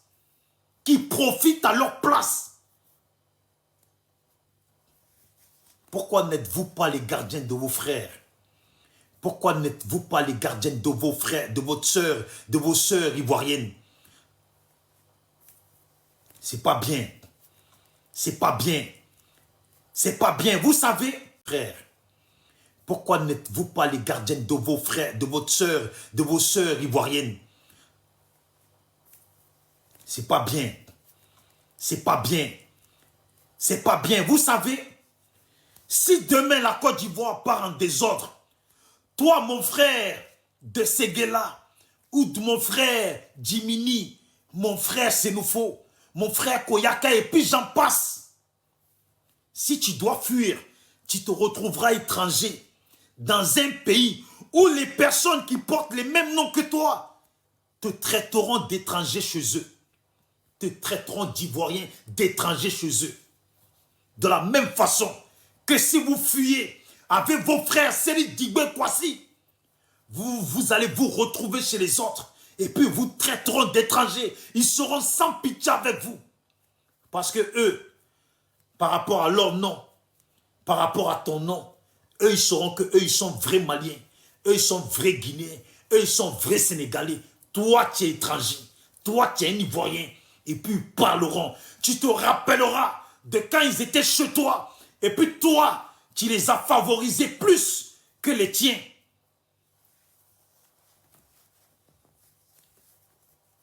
Je ne dis pas que les gens ne doivent pas être chez nous. Hein. Nous sommes tous africains. Nous sommes tous africains. Mais ce que je dis, il n'est pas normal que des gens qui viennent chez nous et puis il y a des dégâts chez nous. Ils ont profité aux dégâts. Et puis, ils n'ont pas changé depuis. Certains ont compris. Je salue tous les gens qui ne sont pas des vrais Ivoiriens et qui respectent les Ivoiriens, qui respectent la Côte d'Ivoire, qui sont chez nous, qui font leur argent. Et puis, ça leur permet de nourrir leur famille dans leur pays. Ça leur permet aussi de participer au développement de la Côte d'Ivoire en investissant, en ouvrant des magasins, en faisant des choses. Parfois même des Ivoiriens travaillent avec eux pour eux. Ces gens-là, je les respecte. Mais tous ceux qui sont aujourd'hui sur TikTok, qui sont sur Facebook, qui sont partout et qui nous narguent, qui tapent poitrine à la place de nos frères. Mais tous ceux qui sont aujourd'hui sur TikTok, qui sont sur Facebook, qui sont partout et qui nous narguent, qui tapent poitrine à la place de nos frères, qui parlent à la place de nos frères, et puis qui activent la haine, la colère, la vengeance dans la tête, dans le cœur d'autres Ivoiriens. Malheureusement, contre leurs autres frères Ivoiriens qui n'ont rien à voir dedans. Vous savez, dans la rue, on appelle ça des poussettes. Vous laissez les gens faire des poussettes envers vous auprès de vos frères. Ça veut dire des gens qui font monter la haine dans le cœur et dans l'esprit de vos frères en vous utilisant pour mettre vos frères contre vous. Mais quand le pays va partir en désordre demain, ces gens-là, ils s'en sortiront chez nous. Pendant que nous, on aura perdu, eux, ils s'en sortiront chez nous. Ils auront de l'espace pour s'installer. Ils auront de l'espace pour s'enrichir. Pendant que nous, on sera là en train de se macheter. Eux, ils seront là où ils vont vite retourner chez eux, attendre que les Ivoiriens finissent de se macheter, finissent de s'éliminer, et puis ils viendront, nombreux, plus qu'avant, faire un grand remplacement chez nous. Prendre la place des nôtres qui sont tombés dans des conflits, dans des affrontements. C'est comme ça, c'est là que partent toujours les remplacements. Et ça devient des grands remplacements. Je vois, bien sûr, je vais vous dire, vous savez pourquoi deux fois je parle comme ça? C'est parce que ce frère-là ivoirien, je ne peux pas l'appeler pour le faire intervenir dans la vidéo. Vous savez, beaucoup de... Vous les appelez les tilapias, ils viennent ici. Il y en a plein ici à Marseille. Vous voyez ces frères-là qui sont venus se chercher. Je les salue, je remercie Dieu, qui sont passés sur la mer et puis ne sont pas morts. Que Dieu les bénisse et puis fortifie leur chance, leur bonheur pour qu'ils gagnent. Ça profite à l'Afrique. Parce que ça leur permet d'envoyer de l'argent à leurs parents au bled et au moins ça atténue la souffrance de leurs parents. Vous voyez? Mais ce que je veux dire, j'ai vu beaucoup de gens ici à Marseille qui sont parmi mes frères ivoiriens et puis qui disent, comme moi je suis Dida, et puis moi comme ça fait longtemps que je suis en France, donc je ne connais plus rien. Quand je vois là, moi je vois, je me dis c'est mes frères Djoula du nord de la Côte d'Ivoire. Donc vous voyez, je vois ça, moi je parle avec eux en tant que frère. Je dis oui les Ivoiriens tout ça. Mais c'est après que mes propres frères ivoiriens me prennent sur le côté et puis me disent, l'autre c'est pas un Ivoirien, lui là c'est pas un Ivoirien, lui c'est un Malien, l'autre c'est un Guinéen, lui c'est un Sénégalais. Et puis c'est mes propres frères du Nord qui m'expliquent ça. C'est pour dire qu'ils savent qui est vrai Ivoirien et puis ils savent qui n'est pas Ivoirien. Mais ce problème, ça veut dire ce problème, c'est eux qui peuvent le régler. On n'a pas dit de chasser les gens. Parce que moi, je suis ici à Marseille avec eux, je refuse qu'il y ait des conflits entre Africains. Mais chacun doit reconnaître d'où il vient. Respecter lui-même d'où il vient et puis respecter chez l'autre. Quand je les vois tous parler au nom de la Côte d'Ivoire, et puis ils font des conneries ici, au nom de la Côte d'Ivoire, ils foutent le désordre au nom de la Côte d'Ivoire, alors qu'ils ne sont pas ivoiriens. Qui cautionne ça? C'est beaucoup de nôtres qui cautionnent ça. Vous voyez? Donc c'est pour dire que dans notre pays là, faisons très attention. Faisons très attention. La Côte d'Ivoire est un pays qui est riche. Faisons très attention. La Côte d'Ivoire est un pays qui est riche, qui est un pays où les gens aiment s'amuser, ils ne prennent rien au sérieux.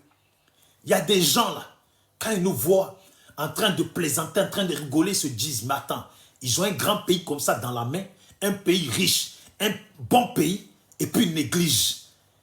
Et ils veulent faire le grand remplacement avec nous. Avant, au temps d'Oufoué, le nombre d'étrangers, le nombre d'autres Africains qui étaient en Côte d'Ivoire et le nombre qu'on a aujourd'hui, la Côte d'Ivoire a subi un très très grand remplacement. Depuis qu'il y a eu les morts en 2010, la guerre, tout ça, on a perdu des milliers d'Ivoiriens, on parle de 3000, hein, mais on dépasse les 3000 largement. Des milliers d'Ivoiriens qui ont été depuis longtemps remplacés par d'autres personnes venues d'ailleurs. Pas seulement des Noirs, hein, mais d'autres personnes venues d'ailleurs. C'est comme ça qu'on subit les remplacements, les remplacements. Soyez les gardiens de vos frères, mes parents ivoiriens. Soyez les gardiens de vos frères, mes parents ivoiriens. Je vous demande pardon.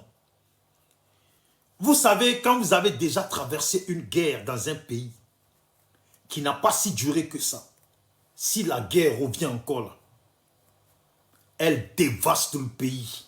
Elle détruit le pays.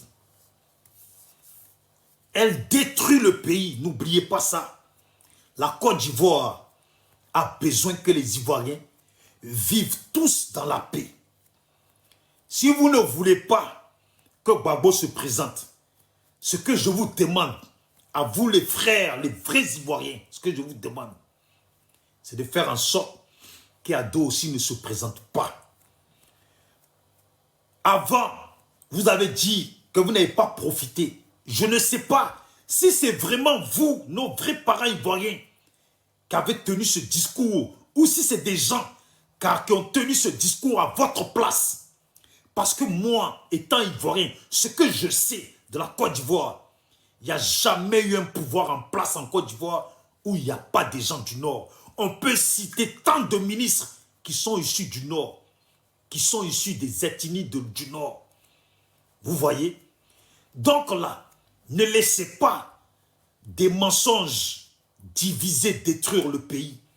Ok, vous avez eu votre revanche. Ok, ça fait 15 ans bientôt que votre leader, si Alassane est votre leader, ça fait 15 ans bientôt.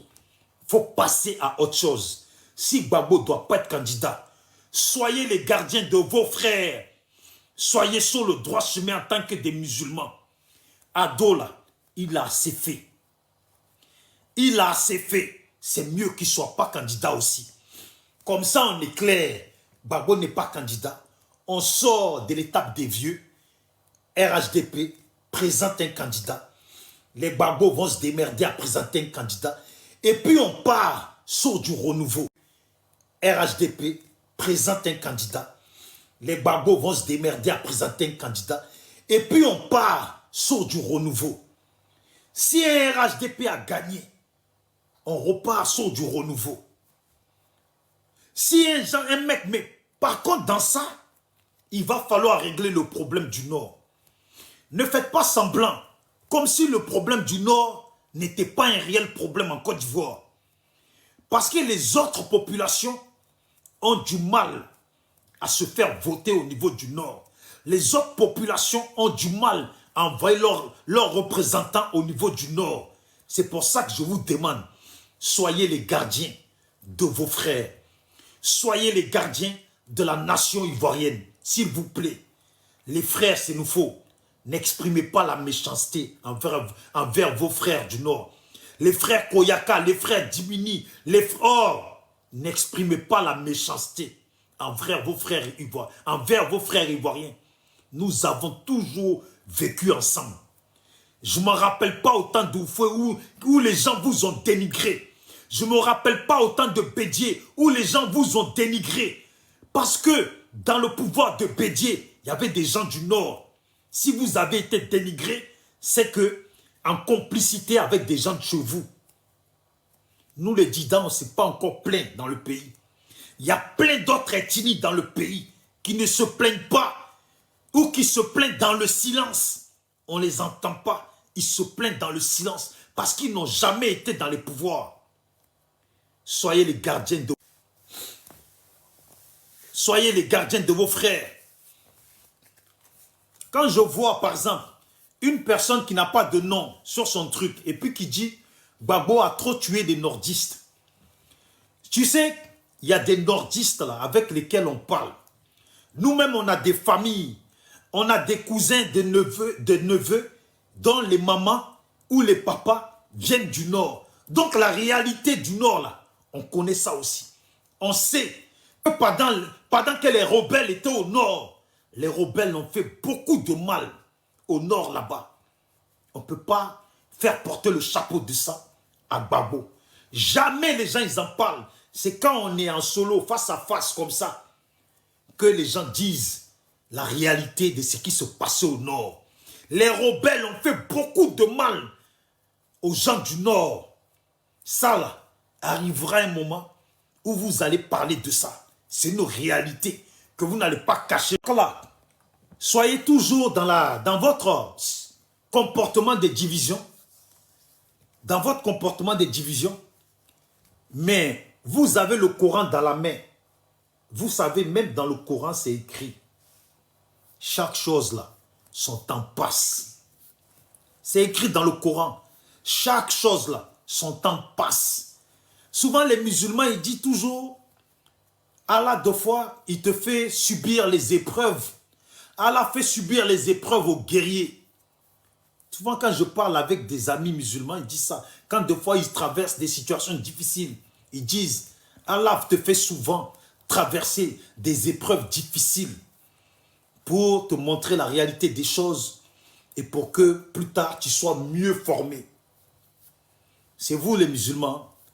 Allah est en train de faire traverser des épreuves difficiles à vos frères ivoiriens pour que demain, ils soient plus aguerris. Si je prends cette version, vous êtes au pouvoir, vous tapez poitrine, vous mangez, vous narguez les gens. Vous avez des comportements qui dépassent même la pensée normale.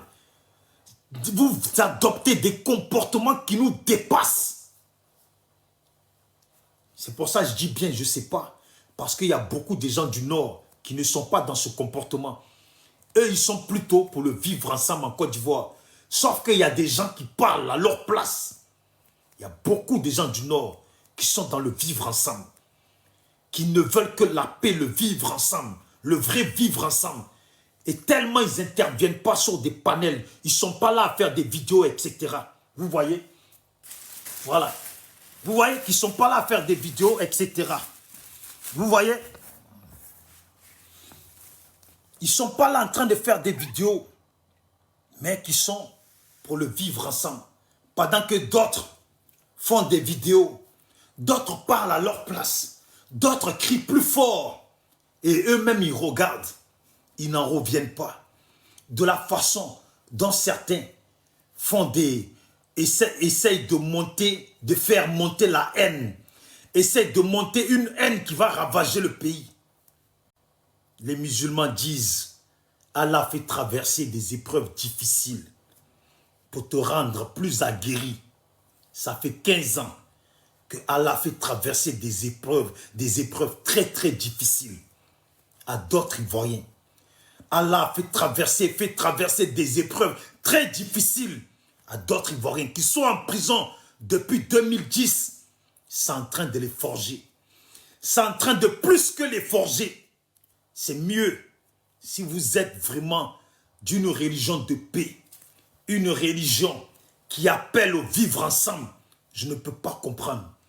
Je ne peux pas comprendre autant de méchanceté venant des gens qui ont une religion qui est d'après eux, qui est une religion de paix, d'amour et de paix.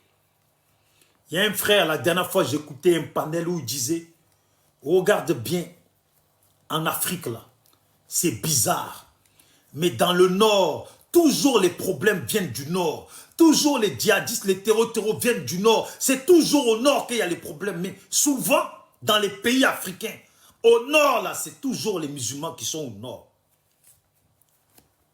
Dans beaucoup de pays africains, c'est toujours les musulmans qui sont au nord. Et c'est toujours au nord qu'il y a des problèmes. C'est toujours au nord. Dans les secteurs des gens qui ont la religion d'amour et de paix, que les problèmes viennent. C'est triste à voir. C'est parce que 2010 là, c'est parce que ce n'était rien. Ça s'est vite stoppé. Voilà pourquoi beaucoup d'entre vous, vous négligez. Allez-y demander aux Rwandais. Allez-y demander aux Sierra-Léonais. Allez-y demander aux Libériens qu'ils ont eu leur pays totalement détruit. Leur pays totalement ravagé. Vous n'avez pas encore subi ça. Voilà pourquoi vous négligez. On vous appelle à la paix. Parce que les Blancs, demain quand ça va jazzer en Côte d'Ivoire, eux ils sont toujours là pour distribuer leurs armes. Eux ils sont des vendeurs d'armes, ils s'en foutent. Ils s'en foutent que vous soyez tous ivoiriens et puis vous vous tirez dessus. Eux ils s'en foutent. Ça les arrange. Ils préfèrent même un pays totalement détruit. Que ce pays est à l'agonie, la population est à l'agonie. Elle n'a pas de force pour lever le ton, pour réclamer les pouvoirs de leur pays, pour réclamer le respect de leur pays, pour réclamer les 50-50 dans leur pays, tellement leur pays est ravagé. Et puis ils viennent. Maintenant, ils font des propositions. Nous, on va construire votre pays. En contrepartie, on prend ça. Vous êtes dans le désordre. Certains blessés sont à l'hôpital. Ils ne sont pas soignés. Certains blessés sont en train de mourir de leurs plaies, de leurs blessures, et puis etc. Et dans ça, là, ils continuent à pousser. Ils distribuent quand même les armes pour que la guerre continue ailleurs. Pendant qu'eux, ils pillent là-bas, là, ils créent la guerre. Ils font en sorte que la guerre continue ailleurs. Oh, ça serait très dommage, très dommage que la Côte d'Ivoire, ce grand pays, la Côte d'Ivoire, ce pays, la Côte d'Ivoire, où il faut toujours réclamer la paix, que ce pays, à cause du comportement des gens, vous ne savez pas comment l'avenir se construit. Vous dormez, Dieu vous donne la chance de pouvoir vous réveiller. Vous vous réveillez, et puis eux de vous remettre en question. Vous êtes là. Vous nourrissez la haine. Vous ne savez même pas ce qui se prépare derrière vous. Vous tapez poitrine. Oui, quand ça va se lever dans le pays, on va leur montrer. Ils n'ont jamais rien fait. Ils ne vont rien créer. Vous ne savez pas. C'est forcé au Libéria, les gens ils parlaient comme ça. C'est forcé au Rwanda, les gens ils parlaient comme ça. C'est forcé dans tous ces pays, les gens ils parlaient comme ça. Ça détruit un pays. Ça détruit un pays. Ça détruit des nations. Vous rigolez avec l'avenir. Vous rigolez avec le mal. Vous rigolez le mal qui se construit dans la tête de vos frères, dans la tête, dans le cœur de vos frères. Vous rigolez avec ça. Vous rigolez avec ça. L'Africain ne prend pas de leçons, ne prend jamais de leçons. Vous rigolez avec ça. L'Africain ne prend pas de leçons, ne prend jamais de leçons vis-à-vis des choses qui sont vraiment la réalité de la terre. Il n'y a rien qui vous sert de leçon. Ce n'est pas de la blague ce qui s'est passé. Ce n'est pas de la blague, ça existe, les vidéos du Libéria, ça existe. Vous pensez que les Libériens n'ont pas eu un départ de conflit? Vous pensez que les Libériens n'ont pas eu un départ de conflit? Sierra Leone, vous pensez que la Sierra Leone n'a pas eu un départ de conflit? Vous rigolez. Vous rigolez. Il y a des pays comme Angola, même le Congo, il y a des pays, le Rwanda, et j'en passe, le Centrafrique.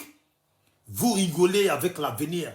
Ça serait très dommage pour le continent africain que la Côte d'Ivoire parte en désordre, alors que la Côte d'Ivoire fait même partie des pays qui font les valeurs de l'Afrique. Vous rigolez. On vous parle, vous ne voulez pas comprendre. Vous ne voulez pas comprendre, vous tapez poitrine, on vous écoute. Hein? Les Blancs vous écoutent dans les panels, ils écoutent tout. Ils viennent avec les situations de Robert Bourgi pour commencer, pour essayer d'appuyer sur la haine, la colère. Non, c'était Gbagbo qui avait gagné. C'était comme si, c'était comme ça. Vous savez comment ils appellent ça ici en France? Ça s'appelle des poussettes. Quand on fait des poussettes, il y a des gens qui mordent à la maison de ces poussettes-là. Vous êtes sûr que s'il y a le ginseng qui démarre partout dans le pays, parce qu'aujourd'hui, là, au nord, il y a des gens qui sont pour Gbagbo aujourd'hui. Parce qu'aujourd'hui, dans le pays, il y a même des Burkinabés qui vivent chez nous, qui sont maintenant partisans de d'autres camps, qui ne sont plus d'hier. Quand ça démarre, ça part loin. Quand ça démarre, on appelle ça guerre civile. Dans guerre civile, il n'y a pas de parti pris. Dans guerre civile, là, les Blancs, ils vous regardent. Eux, ce qui les intéresse, là, c'est d'aller dans les banques et puis ramasser tous nos lingots d'or. C'est ça qui les intéresse. Ils s'en foutent du franc CFA. C'est d'aller dévaliser nos banques et puis prendre les lingots d'or. C'est ça qui les intéresse. Vous blaguez, ça intéresse. Vous blaguez. Faites en sorte qu'il y ait la paix vraiment dans notre pays. Si Gbagbo ne peut pas se présenter, si Gbagbo ne doit pas se présenter, Alassane, il a fait 15 ans. C'est beaucoup. Gbagbo, il a fait 10 ans. Le pays est divisé. Alassane, il a fait 15 ans. C'est beaucoup, s'il vous plaît, c'est beaucoup. Présentez quelqu'un. J'ai vu, je ne sais pas si c'était Adjoumani qui parlait. Et puis, il disait, alors partisans, regardez nos adversaires politiques. Et puis, regardez nos représentants. Est-ce que, qui vous voyez dans les camps adverses pouvoir remplacer un de nos représentants, un de nos cadres? Et puis il disait qu'il n'y avait personne. Si je prends juste ça comme exemple, c'est que réellement là, le RHDP est un parti béton. Le RHDP est un parti béton, un parti bien armé, qui a des bons leaders, des bons cadres, qui en a des paquets à présenter, qui valent le coup, qui sont méritants. Pourquoi? Alors, quand vous vous êtes exprimé comme ça, pourquoi après vous dites c'est que Alassane qui est le meilleur chez vous, pendant que vous faites Atalakou de tous vos leaders. Pendant que vous faites Atalakou de tous vos leaders. C'est mauvais ce que vous faites. Présentez des gens. Si vous voulez là, moi je peux vous citer des gens. Si c'est Bakongo, il est bien. Certains diront Big Togo. Et puis, il y en a plein comme ça que vous pouvez présenter. Il y en a plein. Il y en a plein que vous pouvez présenter. Il faut passer à autre chose. Comme ça, au moins, on va dans les élections avec d'autres personnes. Peut-être que ça va apaiser les cœurs et les esprits. Et peut-être qu'on va tous y gagner. Sérieusement, peut-être qu'on va tous y gagner si on va avec d'autres personnes. Les pro-Gbagbo ne pourront plus parler de Gbagbo parce qu'on dit Gbagbo ne se présente pas, Alassane ne se présente pas. Ça va couper court à l'histoire de Gbagbo. Non, nous on veut que Gbagbo se présente. Nous on veut que si ça va couper, on dit Gbagbo ne se présente pas, Alassane ne se présente pas. Ça va couper court à l'histoire de Gbagbo. Non, nous on veut que Gbagbo se présente. Nous on veut que si ça va couper court. Maintenant, eux ils doivent présenter quelqu'un. PLCI ont déjà tient. Et puis on avance. Et puis on avance. Notre pays là prospère. Venez vraiment, on passe à autre chose. Mais si vous tapez poitrine, Gbagbo ne se présente pas, et puis on va aller avec Alassane pour 20 ans encore, pendant que les Blancs sont en train de faire des poussettes en disant que c'était Gbagbo qui avait gagné. Vous êtes bien d'accord que ça crée la haine et ça nourrit la violence. Eh Dieu, j'aime trop mon pays, la Côte d'Ivoire. Quand tu vois comme ça, même tu croises une fille, tu dis tu es ivoirienne et puis elle est fière. Elle est fière comme ça, elle est contente, elle parle bon nom de la Côte d'Ivoire. Et ça fait depuis longtemps, depuis le temps d'Oufoué. C'est pas mieux qu'on garde un pays comme ça. C'est pas mieux qu'on garde un pays comme ça. C'est mieux qu'on garde un pays comme ça. Depuis 2010, moi mon propriétaire ici, il aimerait bien aller en Côte d'Ivoire. Il me dit à moi, le jour que tu y vas, je viens avec toi. Parce que lui, il a les informations de la guerre qu'il y a eu en Côte d'Ivoire. Et les Blancs, c'est comme ça. Eux, ils se renseignent, ils ont vu il a vu qu'il y a la guerre. Et puis quand ils se renseignent, eux, ils ne disent pas bon non, ils disent que non, c'est un pays qui n'est pas stable. Donc ils ont ça. Donc lui, il dit, quand moi je vais en Côte d'Ivoire, là, il va venir. Ça y est, c'est moi sa sécurité. Et ça, là, évitons que ça soit pire encore. Évitons que ça soit pire encore. C'est tout. Évitons que ça soit pire encore. Qui veulent intervenir et puis dire quelque chose dans le sens de la paix et du vivre ensemble parce que c'est important. Je vous jure, la politique là, la politique, deux fois quand ça ginzin, les politiciens y échappent toujours. Les politiciens y échappent toujours. Moi, je ne suis pas là pour dire, pour foutre le désordre. Vous m'avez entendu parler. J'ai demandé à mes frères du Nord, à mes parents du Nord, s'il vous plaît, soyez les gardiens de vos frères ivoiriens.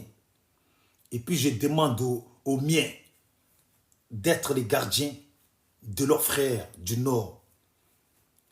La Côte d'Ivoire, là, que tu sois du Nord, peu importe, on a tous cet instinct-là d'aimer la vie, d'aimer la joie de vivre.